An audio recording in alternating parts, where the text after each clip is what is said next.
Salam à toutes, à tous. Aujourd'hui, on va traiter l'exercice 89 physique. On commence. Voici l'énoncé de l'exercice. Nous avons un pendule de torsion, qui se compose d'un fil métallique de constante de torsion C, égale à 10-2 newton mètre radian moins 1, d'une tige de moment d'inertie G delta par rapport à l'axe de rotation. Donc l'axe de rotation, il est confondu avec le fil. Voilà, c'est un axe vertical. Puis on fait tourner la tige horizontalement d'un angle θ max, puis on la libère sans vitesse initiale. L'équation horaire du mouvement de la tige est la suivante. θ égale à θ max cosinus de pi sur T0 T. Bien sûr, T0, c'est la période propre du mouvement. Puis, par une étude énergétique, on a représenté le diagramme d'énergie. Donc ça, c'est l'énergie potentielle de torsion en fonction du temps. L'exercice précédent, le pendule élastique, on a vu l'énergie potentielle en fonction de l'élongation X. Alors, pour changer un peu, voilà, ici, j'ai préparé une courbe de l'énergie potentielle en fonction du temps. Alors, tout cas, ça, c'est l'exemple de l'énergie potentielle de torsion. C'est la même chose pour le pendule élastique. C'est la même question. Alors, on considère l'état du fil non tordu comme état de référence. Ça veut dire quoi le fil non tordu? C'est-à-dire que l'angle θ égale à 0. Ça, en pointillé, ça, ce sont les petits traits ici, c'est la position d'équilibre.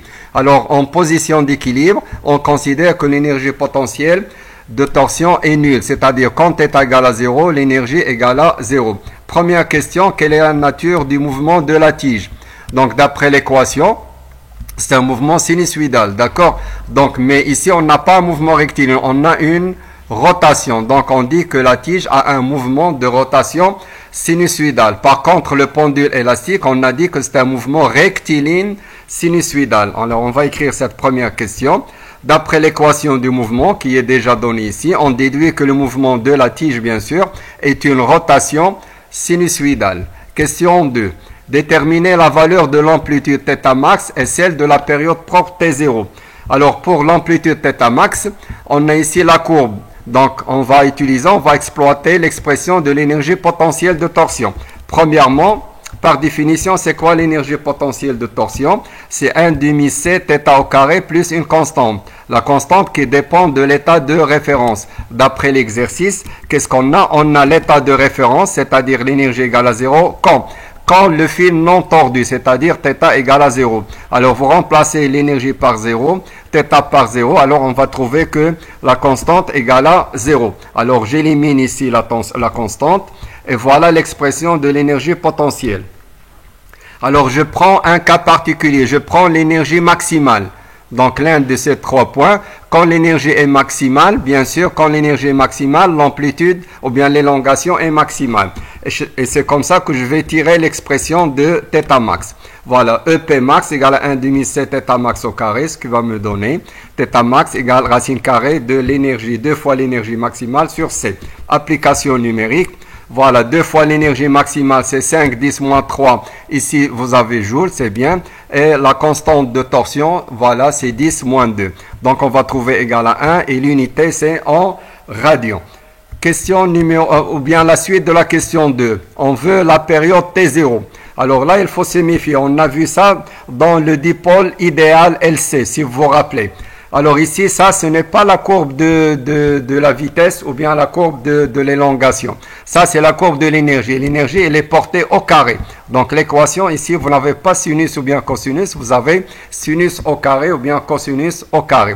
Donc la période de l'énergie, ce n'est que la moitié de la période propre. Alors, cette partie, donc on ne va pas détailler, cette partie qui est positive, originalement, elle était en bas, négative. Puisqu'elle est au carré, elle est devenue positive. Imaginez que vous avez la courbe de la façon suivante. Alors, jusqu'ici, et c'est là qu'on a une vraie période propre. Alors, pour simplifier, le jour d'examen, comme on a fait en électricité le dipôle idéal LC, donc ça, c'est la période de l'énergie, ça fait 0,5. On multiplie par 2 pour avoir la période propre. Voilà, c'est à écrire directement. On sait que la période propre, c'est égal à 2 fois l'énergie, la période de l'énergie. Donc, 2 fois 0,5, ça fait 1 seconde. Question suivante. Alors, déduire la valeur du moment d'inertie. Donc, je l'ai expliqué, le moment d'inertie, c'est la difficulté de faire tourner une masse. D'accord? C'est la masse, ou bien ce qu'on appelle le moment de la masse. Alors, ici, vous avez la période propre. Donc, la période propre à connaître par cœur. Vous avez le droit, à certains moments, de l'écrire directement, si on ne vous demande pas d'établir l'expression. T0 égale à 2 pi racine carrée de G delta sur C. Alors, je fais le tout au carré et je détermine G delta. Ça fait T0 au carré C sur 4pi au carré. Application numérique. Voilà, la période, ça fait 1. La constante 10 moins 2. Si vous faites les calculs, à peu près 2,53. 10 moins 4. À connaître l'unité kilogramme mètre au carré. Question 4. Voilà ce qui m'intéresse. Montrer que l'énergie totale du pendule se conserve au cours du temps. On n'a pas l'équation différentielle. Donc parfois on peut dériver l'énergie et exploiter l'équation différentielle pour dire que la dérivée égale à 0. Alors ici ce n'est pas la peine d'établir l'équation différentielle, de montrer que l'équation différentielle voilà c'est égal à 0 et de faire la dérivée deux fois. Alors ici on va attaquer directement l'expression de l'énergie totale. Donc on sait que l'énergie totale c'est l'énergie cinétique plus l'énergie potentielle. L'énergie cinétique, c'est 1 demi G delta θ point au carré, plus l'énergie potentielle 1 demi C θ au carré. Alors, je remplace voilà, ici la vitesse angulaire, ici l'élongation par leur expression. Voilà. Donc, pour la première, ça fait 1 demi G delta, θ point, c'est la dérivée de θ, c'est-à-dire moins sinus. Donc, moins θ max, et je dérive ce que j'ai à l'intérieur, ça fait 2pi sur T0, et cosinus me donne moins sinus, et le tout au carré. Ici, je remplace tout simplement θ. 1 demi C, θ max, cosinus 2pi sur T0, le tout au carré.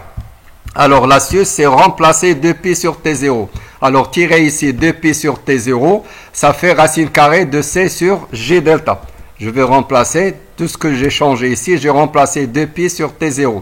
Alors, ici, vous avez racine carrée de C sur G delta au carré. Je fais sortir racine carrée de C sur G delta au carré, c'est-à-dire je vais obtenir C sur J delta. Et je simplifie G delta et je garde tout simplement C. Voilà, donc ici j'obtiens maintenant 1 demi C. Et je laisse le reste, moins θ max sinus. Je n'ai pas touché ici. Alors, on va factoriser par θ max. Je fais sortir θ max ici. θ max au carré, je fais sortir là. Moins θ max au carré, ça fait aussi plus θ max au carré. Voilà, donc j'aurai ici 1 demi C θ max et de l'autre côté 1 demi C θ max. Je factorise par 1 demi C θ max au carré. Alors j'obtiens, il reste ici sinus au carré plus cosinus au carré. Et ça c'est une propriété que vous connaissiez tous, ça fait 1. Ce qui va me donner que l'expression finale de l'énergie totale, c'est 1 demi C θ max au carré. 1 demi c'est une constante, C c'est une constante, ça ce n'est pas l'élongation.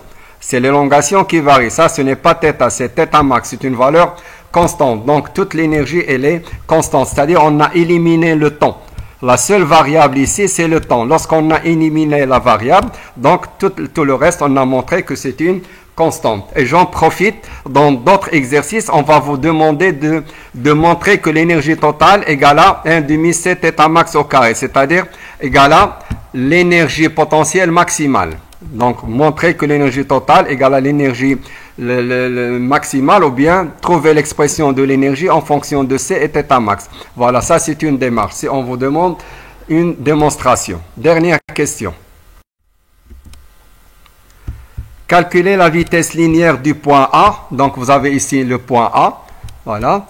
À l'instant de passage de la tige par la position ou bien par l'élongation, θ égale à 0,81 radians pour la première fois.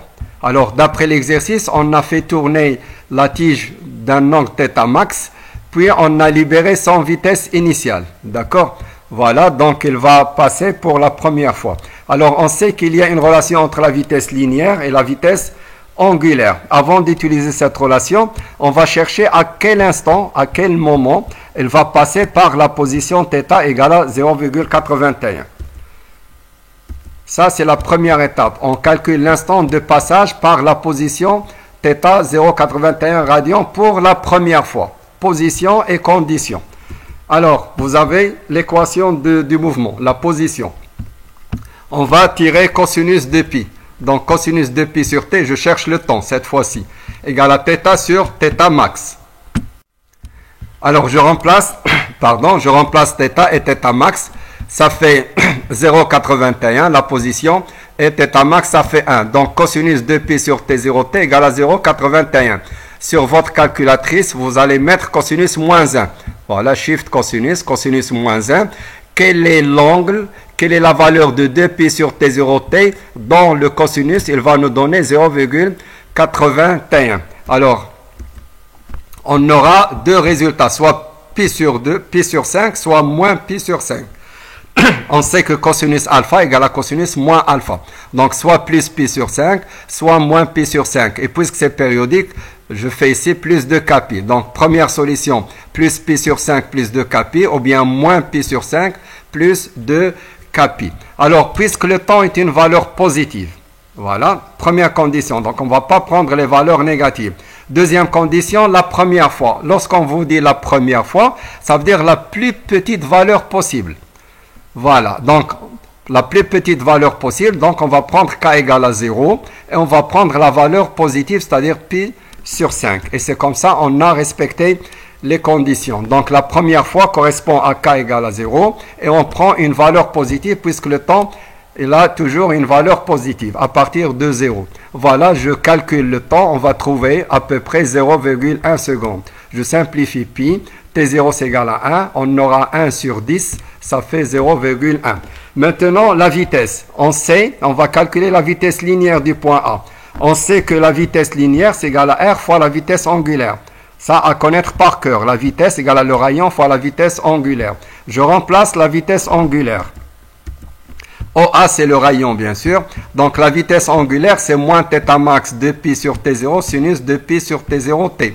Et on a l'instant. Alors vous remplacez l'instant t après l'application numérique. Donc le rayon 3 cm moins θ max ça fait 1. 2 pi sur t0 ça fait 1. La même chose de pi sur 1 et le temps ça fait 0,1. On trouve une valeur négative. Alors ça c'était attendu bien sûr, la valeur négative. Alors si vous faites tourner la tige vers θ max, donc si vous lâchez la tige, elle va redémarrer dans le sens contraire. Pour la première fois, la tige elle tourne dans le sens négatif. Donc on sait d'avance qu'on doit trouver une valeur qui est négative. Voilà, j'espère que c'est clair. Essayez de refaire les exercices. Au prochain, bon courage, merci.